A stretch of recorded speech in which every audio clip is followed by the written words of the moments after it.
Welcome. I'm Joshua Gordon from the Sports Conflict Institute in the University of Oregon. I'm gathered today with my good friend, Dr. Ken Pendleton. Ken, how are you today? I'm doing well, Josh. So Ken, these conversations are the highlight of my week. I hope you're ready to have some fun talking about some stuff that maybe isn't so fun for those who are involved in it. Highlight of my week? Well, yeah, it's one of them. Good. So as anyone who's been around anything to do with college sports or sports in general, or maybe just world news right now, knows that the NCAA is in a not so great news cycle again. And this one seems, Ken, distinctly different, where we've had the FBI do essentially a 2-year investigation and unveil all kinds of improprieties, both from a legal standpoint and from, of course, an NCAA regulation standpoint, involving major companies like Adidas, involving agents, involving some of the big time programs. We've had a media fallout already where we've had legendary coach Rick Pitino be asked to step aside or go on leave, and it's just starting to cascade now. So I think we're at the very forefront of seeing all of the ripple effect. And this obviously is not the first time that we've had the NCAA, especially around men's basketball or potentially even men's football, trying to figure out, how can it continue to operate when so much of the dark side keeps coming to the forefront. So what I was hoping we would do today, kind of in the conversation, there's been some great conversations in the public about the specific investigation and legal liabilities and all that. I'm going to ask us to sidestep that a bit and go through a little bit of the history. How did we end up here? Help educate our folks on what the NCAA really is all about. And then let's go into inventive problem-solving mode, because I actually think, even though it's a dark moment for college sports, I'm kind of optimistic, and I'm hoping that maybe you are too. I am optimistic because I think this is going to force a conversation out into the open that should have occurred a long time ago. But so let's back up. College sports in its modern form really dates back to the late 19th century. And at first, it was really meant to be something that largely occurred within the university. So to take the most sort of dramatic idea behind that, universities were only supposed to recruit athletes that were already students, admitted for academic reasons to be on their teams, right? And the students were actually supposed to make the schedules, coach the teams, etc. Right? Now, what happened right away is the game became so big that there were all sort of incentivizations to bring, to professionalize the operation in commercial pressures. So, for example, right away you started getting the idea of of having coaches who weren't students, who actually scheduled the games, ran the practices, prepared the players, etc. Right. At the same time, not surprisingly, universities started looking for ways to get kids onto campus who might not have been the most academically qualified to attend otherwise. So, and not surprisingly, and they also started compensating these kids that went far beyond, in ways that, at the time that were not permissible. They weren't supposed to give them any kind of grant aids or scholarships for any kind of athletic performance. So there was a guy at Yale, which was then the reigning football power, still the greatest dynasty in college football history. And there was a kid named James Hogan who played there between 1901 and 1904. First of all, he's from a working class background, so young alum at Yale got him into a prep school so that he might be, academically worthy of entering such a prestigious institution. Second, he got to live in the swankiest digs on campus. Third, he was given a yearly trip to Havana on a boat. And fourth, he had a concession. He got a percentage of all cigar sales on Yale's campus during his time at Yale, known as Hogan's Cigars. And so it was pretty above board in a way, but it clearly sort of got to the pressure between the academic ideal on the one hand and the commercial pressures on the other, right? And so this basic tension continued to gradually ratchet up, but starting in the late 70s and early 80s, it ratcheted up dramatically because the commercial pressures increased because of the TV money involved.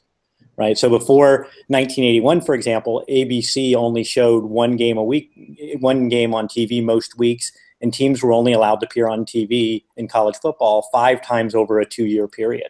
Right. And so they essentially tried to limit how commercialized the sport should be. But actually, universities took the NCAA to court and sued them so that they would have more freedom to sell the rights to games in an open market, which is why all of a sudden, first you had two networks start broadcasting games in the early 80s, and then ESPN and TBS started broadcasting games right then. And by the end of the decade, almost every game, or a large number of games, were on TV in college football. Similar trends started to occur in college basketball, where there was just proliferation of content.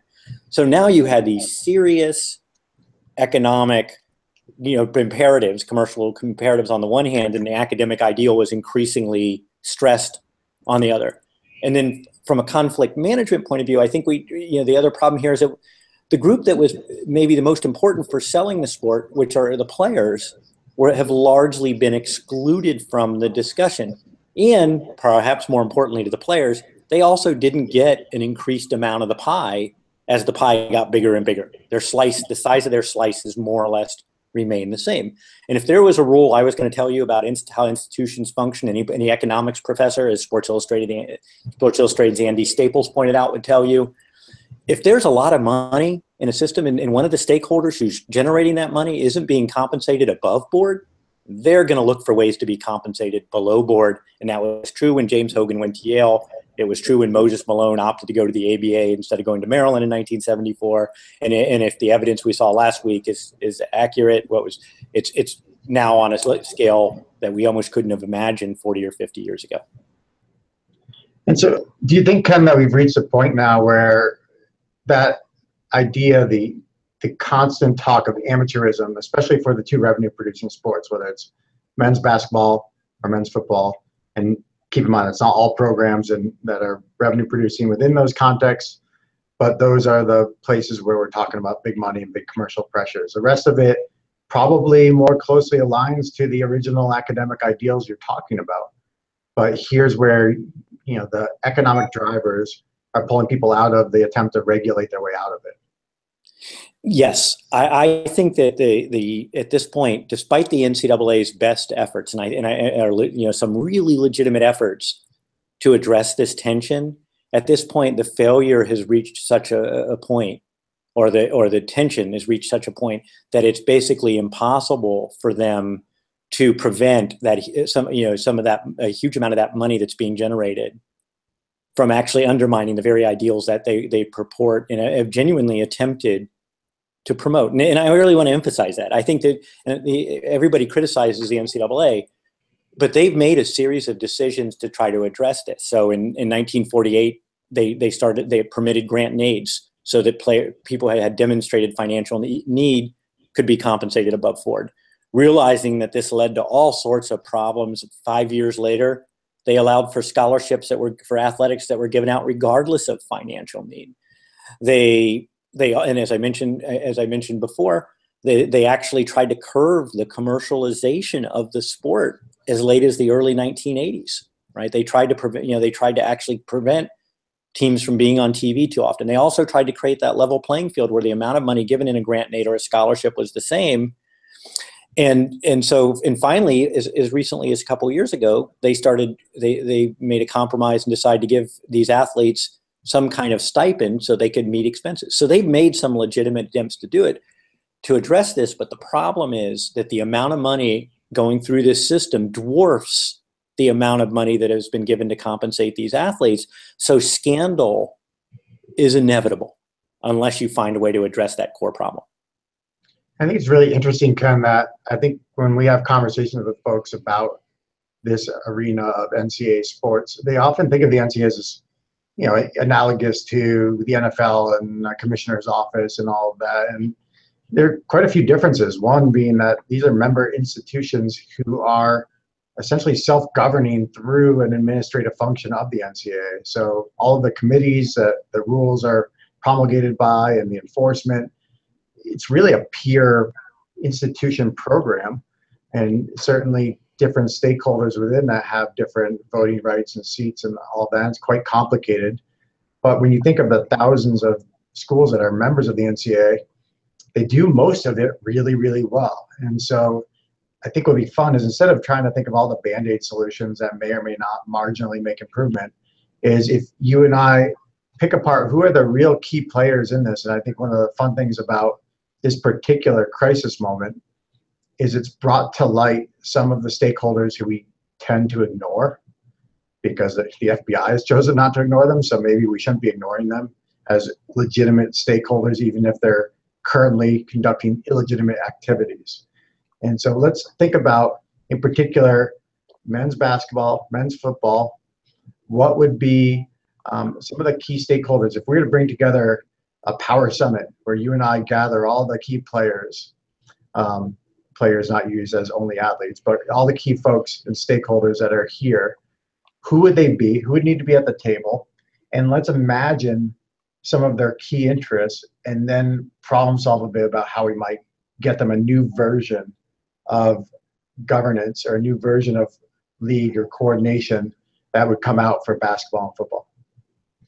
Okay. Yeah. And I think right off we want to emphasize that the NCAA has acknowledged some stakeholders' rights to be at the table, and then others have been very marginalized, most importantly the players, but they're not the only group that's been marginalized. So let's see, who are the ones that have had a seat at the table? Most importantly, it's the athletic departments have had a seat at the table, and they've looked after the interests of athletic departments. Coaches have had a seat at the table. The TV networks have had a seat at the table. Right? They have a great deal of say over how over what policies are made informally, if not formally. Right now, who doesn't have a seat at the table? We already mentioned the players, but I think the other important group to mention here is the actual universities. The academic parts of the universities they've had only indirect influence in a lot of ways. So the presidents have had to sort of strike a bargain between the interests of the athletic department and the academic parts of the university, but often the athletic department has especially at big time football and basketball programs, has had a disproportionate number of sway on ultimately how presidents behave. But I don't want to oversimplify that because, for example, Miles Brand was hired as NCAA president, I think in part because university presidents loved the way in which he handled the Bobby Knight situation. So it's not to say the academic part of the university hasn't had any voice, but I think most people who want to be honest about this subject would say they haven't had as much of a voice as the athletic side of the university has often had in the NCAA.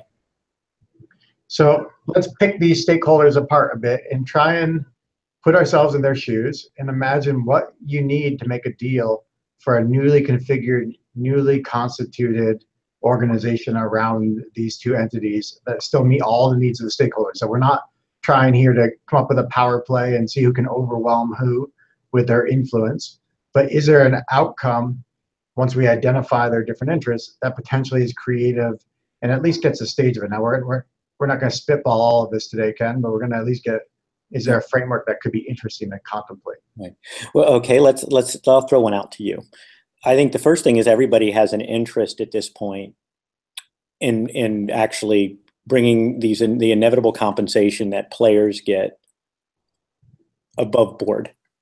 That the scandals, the hypocrisy is actually not in anyone's best interest, right? It's from a reputational point of view, it's not in the interest of the universities or the athletic departments or the coaches. And in the cases of the coaches and athletic directors, it could have as we're seeing, it could have immediate professional consequences.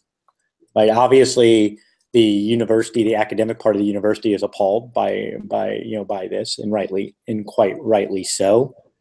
The players are forced are put in a position where either they turn down money, or which many of them need. I'd be willing to bet a disproportionate number of the players who accept money are players who what would be very easily demonstrable financial need.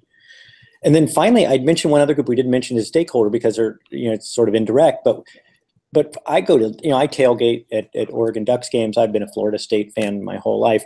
From talking to people who go to universities at this point, they're embarrassed by all this. And they would rather they see how much money the players generate. They see how commercialized the games are.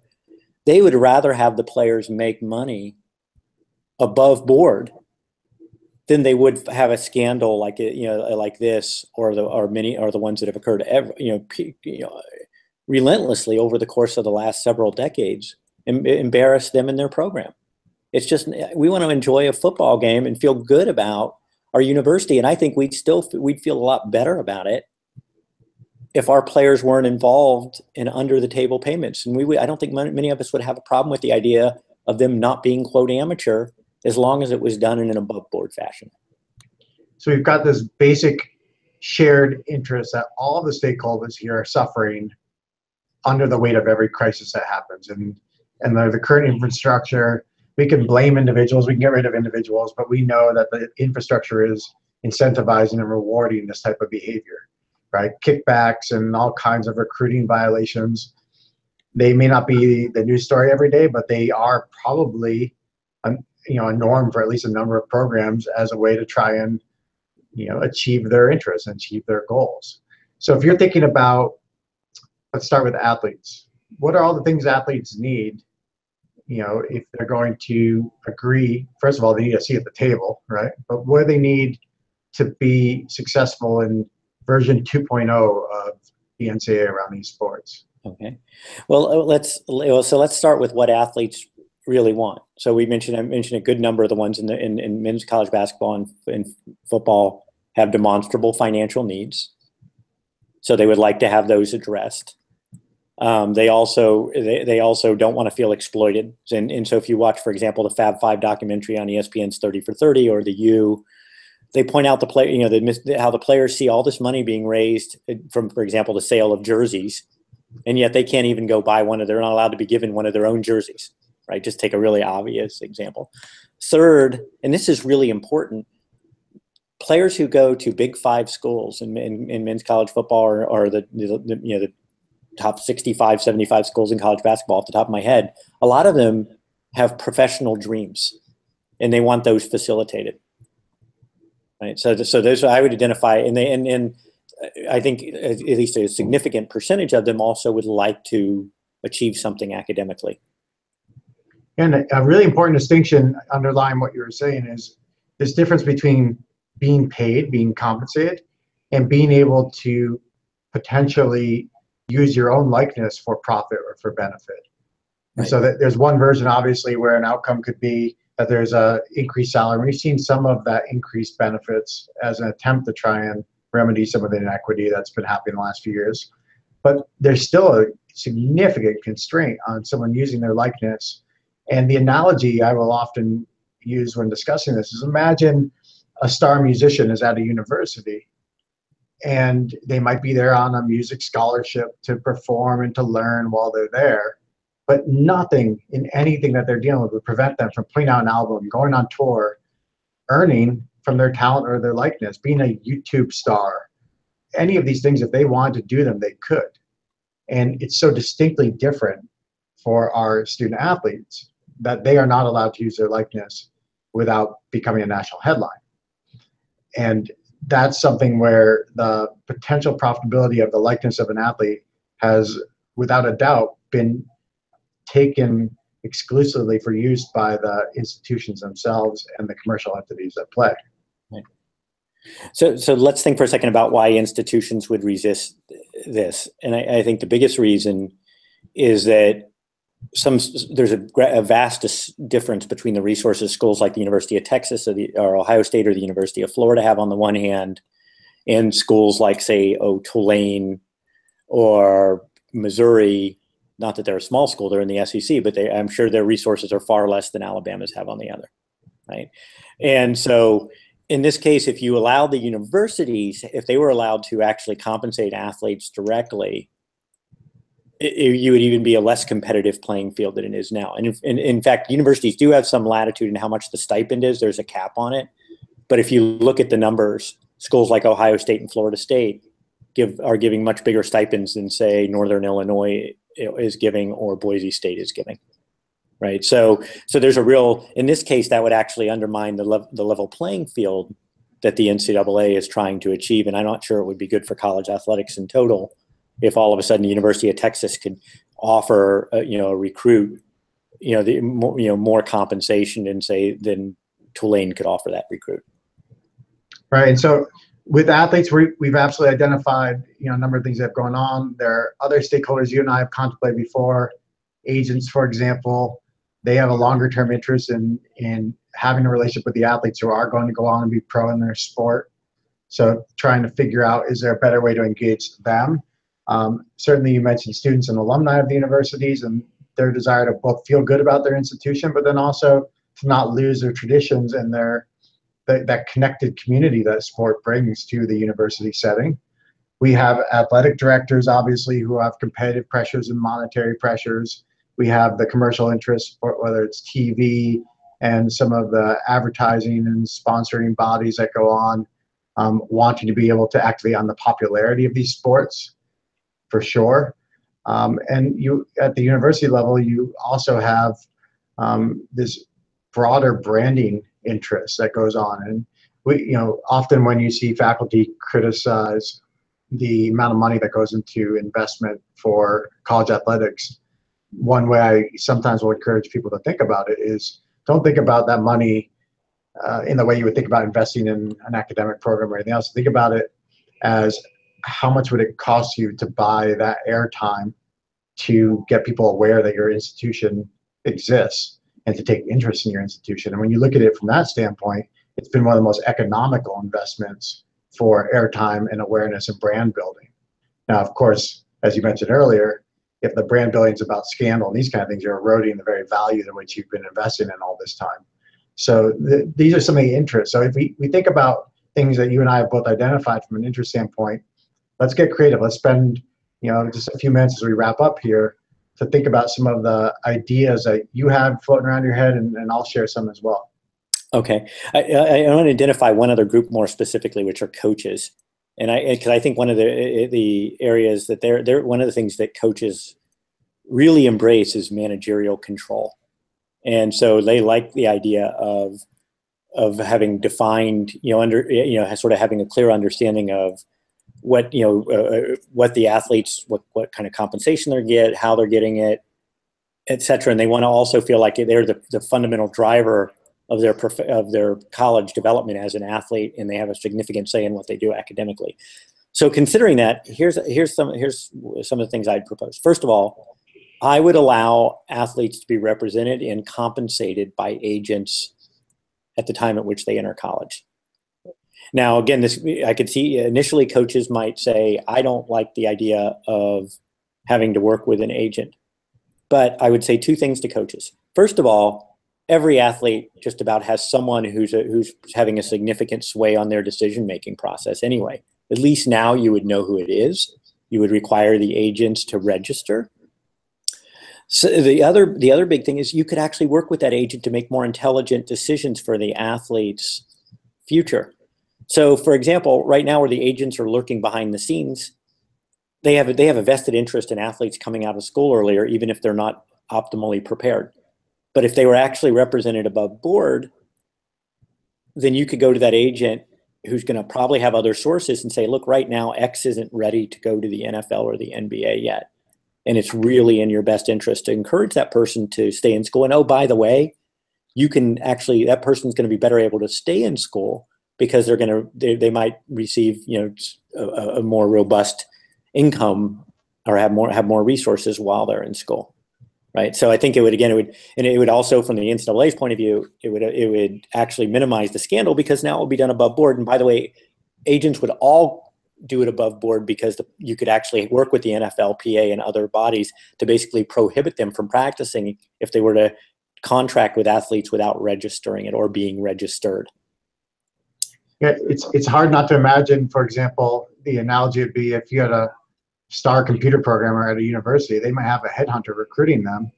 And good, if they're that talented and they're that marketable for Google or Facebook or whoever, then why wouldn't you want them setting the stages for their next step in their career while they're in school or whenever, really? Yes, and again, I asked myself, would fans be bothered by that? And maybe it's just my own experiences, but I've had a fair amount following Florida State for 37 years and never missing a game. I think we wouldn't have any problem with this at all. If we would have no problem. And besides, the line is pretty thin. For example, when Deion Sanders, God bless him, was at Florida State between 1985 and 88, he was making a lot of money playing baseball. So he was living a life that was much larger, both by his personality and his wallet, than other athletes at FSU. I can tell you when he made that great interception against Miami in 86 or Michigan State in 88 or to close out the Sugar Bowl in January 1st of 89, it didn't bother me a bit that he was making a lot of money playing baseball. So I don't think that affects how we actually relate to that experience. So I don't think it would be it would be, I can't see a single group, if they really thought it through long term, that wouldn't be better off by allowing this to occur. So I want to go even more radical than you're going, Ken. I like everything you're throwing out there. I wonder, at least out loud, if there's a version of all this where the revenue producing sports aren't really under the direct umbrella of the universities. That perhaps, football and basketball, where they are revenue producers, should still be affiliated with the university, still be played, so we have the events and all that, but maybe they are professional athletes who are licensed under the brand umbrella of, the University of Oregon or whoever. And you play under those brands, you use the marks, you have the mascots, you have all the great traditions, but we don't create an illusion that they're there primarily for school. And the demands at this point with the professionalization of how they approach these college sports is so substantial that it is the exceptional individual that can devote the amount of time necessary to get the most out of their education and to perform at that level of their sport. It's generally a trade-off, one or the other. And why not let them earn credits, in terms of years of that they can come back, almost like a military model where you earn service time for the university related to that affiliation, and then come back and either get your degree then if you want to balance them both at the same time, or come back later. Because most professional athletes, even those who make it, aren't going to have more than a couple of years of a career. It's just a intermediate part of their career. The career is going to be something else ultimately. But there is some time sensitivity to an athlete of doing some of that part of their career while they're young. Right. And then setting the stages for everything else. And if it's supported and part of what they do, I think it would add a lot to the campus culture to have someone who did do a year or two in the NFL and then back on campus and fully immersed in their studies and not trying to be in that insular vacuum. And that might be the college football experience as it stands now. Right. I totally agree with this idea. I think there's two things going on. We mentioned the entrance of college athletes. They do want an education, but to be quite honest, the ones who go to the Big Five schools, or the bigger college basketball powers, they're living the dream. They're hoping, they're working their butts off to try to get into the NBA or the NFL. And so that means two things. One is the demands are absolutely extraordinary, despite the fact that technically they're not supposed to practice more than 20 hours a week, right? During the season. The other part, though, is that their priorities, that makes their priorities different, right? I mean, think if we were reflective about what we were like, or 18 to 22 years old, it's very difficult to juggle balls just being, if like in my case, just having academic needs. And balancing with my personal life. Imagine trying to do that when you're having to be in a highly competitive, highly demanding, very physical, sometimes injurious sport. Oh, and then add one other thing. Many of these kids come from backgrounds where they lack the cultural capital to have the right kind of study habits and discipline and know how to work within the university system. They don't come from middle class backgrounds, right? So you throw all these together. You're actually shortchanging these kids who often are getting a really great academic opportunity.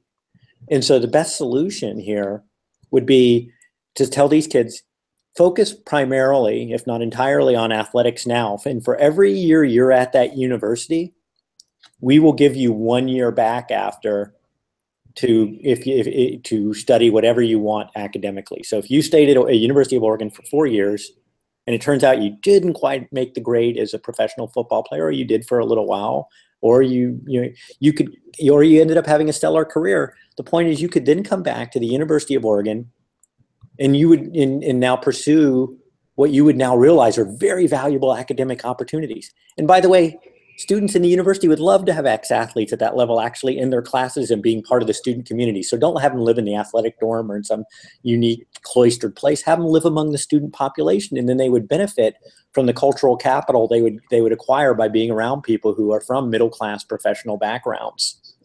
And so this would be win-win for everybody. The NCAA would just have to get over this perception. What they don't like is the perception that you're just at school to play sports. So they've tried to say, okay, you've got to have this academic workload. You got to do this with sports. If you really cared about the kids, but in the long run, your own reputation, you would allow them to go ahead and get pursue their educational opportunities when those really became a priority for them. It would do a lot of good for everybody. I mean, at the end of the day, what we're trying to achieve here isn't all that complicated. We're trying to create a platform where those who want to get an education have access. We're trying to create a platform where these sports can succeed both as a commercial entity and as part of a learning experience for any individual. And we're trying to create a bit of, a better fit for why these would be part of a university umbrella at all. And so if we acknowledge that a lot of times it's about brand development, brand building, these kind of things, then let's differentiate between those sports where it's directly, synchronously lined up for part of that educational experience, and where the demands are so great because the commercial entity is first and foremost, that maybe it's a different type of organization. And I really like the idea of, the ideas we're talking about getting some of these stakeholders that have not been at the table, and changing the fundamental model without breaking the things that are working. And that's really what we're talking about. You still have the tournaments, you still have the bowls, you still have all of the excitement that goes on. You have the traditions, but we cleanse and put light on all the stuff that's been ruining it in terms of the shadiness. And I do think fundamentally, Ken, and then I'll ask for your final thoughts, but from my perspective, the fundamental flaw we've had here is that the negotiations that have taken place are of a subset of the people who matter. And until we get everyone at the table and have an honest, fundamental, critical, constructive negotiation, then we're always going to get an outcome that leaves a couple of folks unrepresented and looking for ways to be made whole. Yeah, I agree. I think that with the current system, because of the tension between the ideals and the commercial interests, corruption and scandal are inevitable. It's true. It's empirically true. It makes complete sense when you think about the amount of money that's awash in the system. It's doing tremendous reputational and sometimes material damage. And so, in order to address the interests of all the stakeholders that we've outlined here, completely changing this mindset and going to allowing a kind of quasi-marketplace to function would be in the best interest. And oh, by the way, since it would be the agents who would actually be, paying the athletes, and we might even allow them to pursue some endorsement opportunities within certain constraints while they're there, the university might be able to, in those cases, waive the stipend costs for that, right? So it would not be, and this is really important, this should not add any cost to the university, right? It would actually be a net cost saver for them. And so that benefits the non-revenue sports and possibly, but this is another discussion, it could actually benefit the general fund of the university. So I really feel like this is something, I understand the NCAA is reluctant to, and I understand why they've embraced amateurism for all this time. And I really believe they've made genuine efforts in many instances to promote that. But I think that with this scandal highlights, which involves the FBI, which involves major corporations, which is apparently going to involve numerous university shows, is that you have to, if you don't find a way to include the stakeholders and actually give them, materially compensate them, you're actually going to seem fundamentally hypocritical, and that can't be in anyone's best interest. Ken, great way to wrap up. Let's hope indeed that this crisis is the catalyst for doing something different, and that we don't come on this show a year from now and say, hey, something's finally happened that's going to change it. I'm optimistic. I think this is different. I think you are as well, and I really appreciate the conversation. Oh, I hope you're right. Thank you.